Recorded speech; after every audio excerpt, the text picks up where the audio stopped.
So, Dr. Zoe advised the young man to go ahead and marry a girl after the young man said he found out two people he knows have slept with her. Listen to it What's the yourself. problem now that you know two people that she has slept with? Now, here's the part I want everyone to pay attention to. He said some of these young girls sleep around because the economy is hard. Listen to it The yourself. country is hard. A lot of girls do a lot of things. A lot of boys do a lot of things for a lot of reasons now. Now, I have to say this again. Be careful who you take relationship and marriage advice from. Today, a lot of them are giving advice from their own guilt and confusion and things they failed to correct in their time, because what we refuse to condemn today becomes the culture and tradition for tomorrow. Don't let this generation of men trick you. The same thing they're advising you to accept today are things they themselves would not have accepted when they were getting married. Don't let them trick you. They did not choose their wife based on the advice they're giving you today. Now, let's be fair. If a woman was in a legitimate relationship, she believed she's in love and had sex under the umbrella of commitment, that is understandable. If the relationship failed and she got into a new one,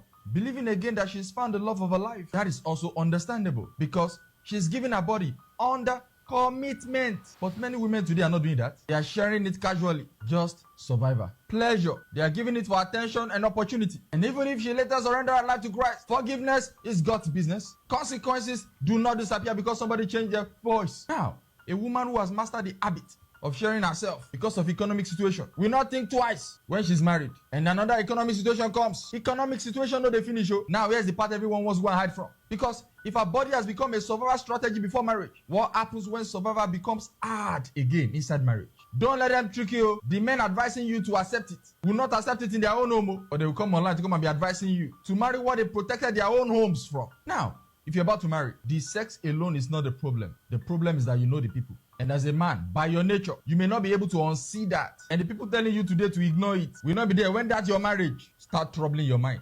And here are the lessons I want everyone to learn. Don't do something against your nature, because people are trying to sound mature online. They do not care about your long-term well-being. Just go and marry her. Nobody is thinking about your peace after you marry that same woman. Don't let them trick you. If that is your situation, even if you've bought the wedding clothes, cancel the wedding, return the ashwabi, and thank God for early revelation. Now, Dr. Zoe also said it is better to marry women who have gone round the streets than to marry one who has not been to the streets. Now, the question is this: why would you leave women who have not been in the streets, while the woman who went around passing herself around is presented as more qualified for marriage? Men in my generation must begin to reward girls who kept themselves regardless of economic hardship. Since we began rewarding the street has become the standard. Don't let them trick you. A man has a right to choose what his nature can live with. See, this is the problem with some of the advices you get online. And here is the major problem with this video. If two people you know, two people, it's not like this, no you waking up, paying a town crier to go and ask your community how many people slept with her. This is your randomly finding out that two people you know have slept with her. How many more? How many more? If a girl has made mistake because she's in a serious relationship and they dated for quite some time and they were intimate and later it didn't work out, we understand. And then another one, he can't enter another one again after some time. They were intimate. The guy even promised her marriage and later disappointed. Understandably so, right? Yes, we understand. Yes, we understand. Two people in your community, two people you know have slept with a girl. How many more people? And somebody, a man, is advising you to go ahead and marry that person. Why?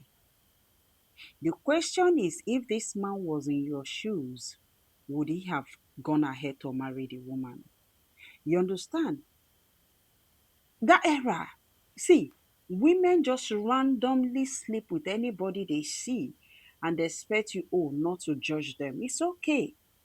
Nobody, we should not judge them. The society should not judge anybody. But please don't be the one to marry that one that will not be judged.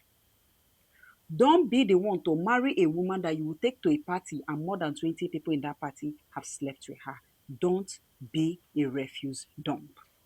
Don't be the person. How can you listen to an advice like that? would he have gone ahead to marry such a woman if he was to be in your shoes? Two people you know. So by the time you wake up, take your shower, say you want to go and do some investigative work, you go don't find out say half of your community don't sleep with them. It's not healthy. There was a movie I was watching and I was embarrassed for the girl. Yes, it's a movie, it's scripted, but it was reflecting real life story. She went for a wedding and they got there. About four of the groomsmen have slept with her. And it was going to be her wedding after, and one of the groomsmen was her fiancé.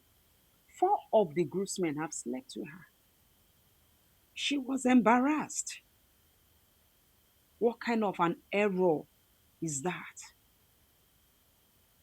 So, and they will advise you, yes, overlook it, overlook it.